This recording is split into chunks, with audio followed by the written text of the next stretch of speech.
What's up, everyone? I'm Cardi C, and today I'm happy to bring you episode number 2 of Cardi C Learns to Flip. We'll start the episode off by recapping some of the pickups from episode 1.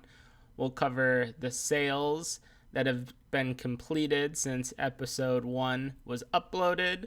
We'll cover some purchases that I made. And then we're going to go over tracking, see how we're doing, and some overall strategy updates. But before we hop in, if you are a fan of the series, a fan of my channel, make sure to show me some love by hitting that thumbs up button and subscribing if you haven't already. So without further ado, let's hop into recapping episode 1. So in episode 1, we picked up our initial inventory and went heavy after first Bowman. Picked up the first Bowman auto of Trevor Larnach, a first Bowman lot of Kevin Biggio, and one of Carter Keyboom. And then we picked up a couple of PSA Gem Mint 10s of Luis Arias and George Springer. And that was our initial starting inventory. So here are the cards that have sold since episode 1. We have the 2019 Topps Chrome update of Luis Arias in a PSA 10. That sold very quickly. I think it was in my inventory for 2 days or 3 days. And that sold for $34.99, bringing a total realized profit on the card to $7.67. And then out of the first Bowman lots that I picked up, the first ones to move were Carter Keyboom. I was able to sell the Bowman Draft paper lot for $17.22. That was the best offer that came in. Realized a profit of $3.55. And then we sold one of the first Bowman Chromes and one of the first Bowman Refractors for profits of $1.66 and $4.12 respectively. So we got a couple pickups before we go over the flipping pickups. I just want to show off this guy. This is a 2019 Topps Finest rookie auto of Michael Kopech.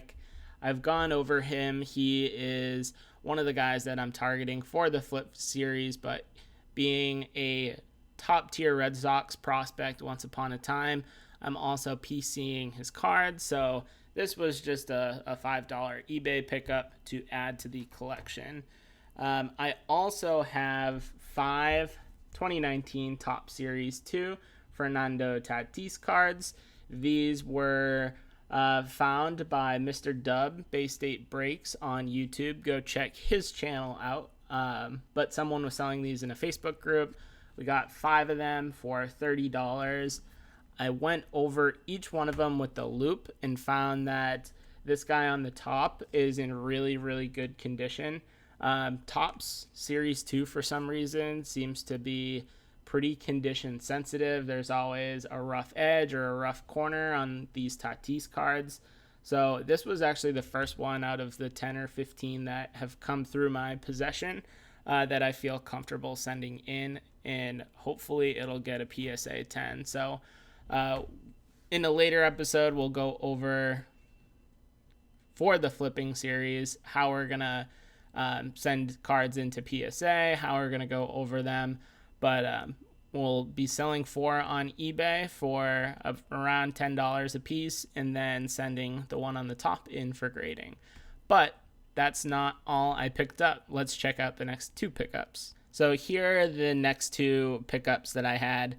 The 2013 Topps Update Christian Yelich Blue Border Walmart Parallel. This is his rookie card. And then the 2019 Topps Update Gold Rookie, numbered out of 2019, of Luis Arias. So these are pure flipping plays. Buy low, sell high. The Christian Yelich card, as you can tell from the listing, does not look very professional. Yelich is spelled wrong. The picture has Christian in sort of focus. It's very zoomed in, and you can't really see the condition of the card outside of the very middle of the card. This seller has 0 feedback, So we'll see how they ship the card, what the card looks like. You can't tell any of the corners, any of the centering. It might be off center, a little bit right to left. But this is an $80 to $100 card that I picked up for $34. So I'm happy to take the chance on there being issues with the condition. And if there is issues with the listing, I'll open a complaint with eBay and try and get my money back. But I'm willing to take the chance given the fact that it's such a good card at such a good price. And then the Luis Arias, it's really a $30 card or so. If I'm holding it until spring training, it could get as high as $40.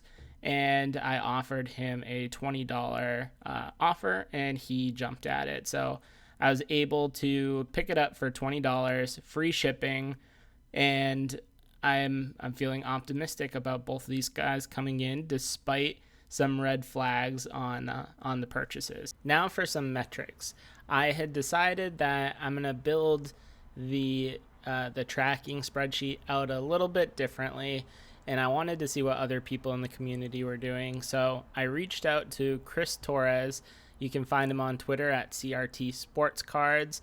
And a lot of people were abuzz in the community about his tracking spreadsheet. So I had reached out to him. He had sent it over to me and said, feel free to work with it, play around with it.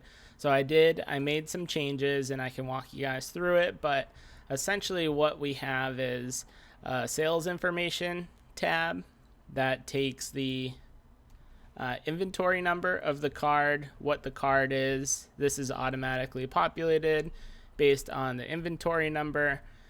Fills out some information about the card and where the sale was completed through, and then all the good stuff: sale price, shipping, total, card costs, and then sums up your total profit at the end. The eBay fees and the PayPal fees are a little bit off from what my recalculation was, so I'm just going to wait until I get the invoices for these guys to fill out this information. But as you can see, we've had $64.20 in sales with a card cost of $39.95. So then we jump over here, we can see the sales and profit by day. And then this tab has all the cards that I've purchased, with the Yelich and Arias being the latest ones. What I did differently than Chris's original spreadsheet was I had taken the concept of the card costs and just fleshed it out a little bit more. These were a lot purchased that I've indicated over here, but then I took the purchase price and I broke it down into each of the cards or card type included in the set. That way I could have a better idea of what to sell the cards for and what type of profit I was looking for each. So I'm going to try and take this spreadsheet and update the Google Doc with it, so all of you can access it and download it if you would like. But getting down to the numbers, again, our starting balance was $200. We've spent $269.30 on our inventory with sales of $71.80. Total fees of $14.86. So our current balance is actually in the negative, $12.36. I'm sure our investors won't mind, but that's where we are currently at, sitting here with net income of $16.99. Again, we're not setting the world on fire. We're taking this one sale one day at a time. The one thing I did want to point out is that on the Arias, I put $6.08 as a $20 purchase, but this $13.92 was the eBay bucks that I had earned from the purchases up above. So we're just going to subtract that from our purchase price. Hopefully it'll bring us a tidy little profit after the card comes in. So now let's talk strategy. From the beginning, we said we're going to flip. We're buying low, selling high, but what does that mean? One of our initial strategies was to pick up cards of players that are going to make an impact in spring training, try and get them at a discount now, and then sell them right around when spring training is going to start up. The only problem with that is the market is very stable in January. There's not a whole lot of price fluctuations. So if you are looking to try and make money on these quick flips, you really need to buy low and sell high. So what I think I'm going to be doing moving forward as I start to sell some of these cards is really group my $200 seed investment into prospecting money and flipping money. Flipping money is going to be just buy low, sell high. There is an underpriced card that for whatever reason, whether it's misspelling or bad listing or awkward auction ending time, I'm able to pick it up at under market. So that's the flipping side. The prospecting side is where we're talking about our strategies. Brendan McKay, Nick Madrigal, Christian Pache, Trevor Larnach, Alec Boehm, all those guys that are going to be making a spring training debut, a big impact on the team at the beginning of the regular season. Those are the guys that we're going to be targeting for prospecting. So just keep that in mind moving forward. I'm going to try and indicate what cards fall into which category. The Yelich and the Arias Gold are definitely flip cards, not prospecting cards. The Trevor Larnach is a prospecting card. So yeah, that's the update to the strategy, how we're going to be moving forward with the flipping challenge. Now, I had mentioned that I found the Yelich card by a misspelled listing. So you might have been wondering how you actually go about it. There's a bunch of websites out there that can do something similar to this, but what I use is a website called Typo Hound. And all you do is you go in and you type in the name of the player you're looking for. So as you can see by my recent searches, we got Betts, Yelich, Trout, Keyboom, and Madrigal. So what you do is you type in the name of the player and hit sniff, and then they'll come up with typos that you can then search on eBay. So we're just going to click on this one. And here we have all the Nick Madrigal misspellings. Marigal, Madriga. And this is a way that you can find cheap cards or cards that are flying a little bit under the radar that you might not have otherwise. If you want to go next level with this stuff, so you're not coming over to eBay Typo Hound every single time to do these searches. Once they've auto-populated the misspelled listings, you can just hit save this search, and eBay will send you updates at your preference. One of the things I noticed while I was going through trying to do some pricing research, and the last sort of piece of information I'm going to leave you all with today is buy baseball cards in November and December. There's a big jump at the end of December into January on what cards are selling for, but the last week of November, so around Black Friday to the middle of December, cards are at their absolute lowest. You could have made a killing buying cards up really from the end of October, like right after the World Series to right before Christmas. That's when cards are at their lowest. Every single card I'm looking for has comps below market during that period, that date range. So if you're in this for a money-making adventure, or you're just looking to make a couple bucks or pick some PC players up at below what you would typically pay for them, that is the time to do so. You have to be deliberate with your budgeting. Make sure that you leave enough money during that time frame to handle Christmas presents, Hanukkah presents, and your baseball card or sports card hobby. But you're doing yourself a huge favor picking it up in that time frame versus during the middle and the height of the season. So that's it for episode 2 of Cardi C Learns to Flip. Let me know what you think of in the comments below.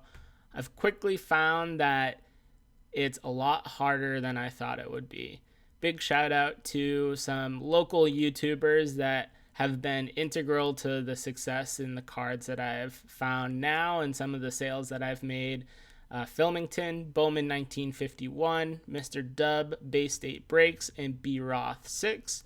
These have been guys that have made me aware of some cards, some listings, and I've tried to return the favor. Everyone's got a little bit of a different lane from collecting, so if I'm able to find a listing and send it over to one of those guys, they're sure to return the favor. So big part of this is networking and making relationships with other people that that will help you out along the way. But if you haven't liked this video already, make sure to give me a big thumbs up and subscribe if you haven't already. Till next time, I'm Cardi C. I will catch you guys later.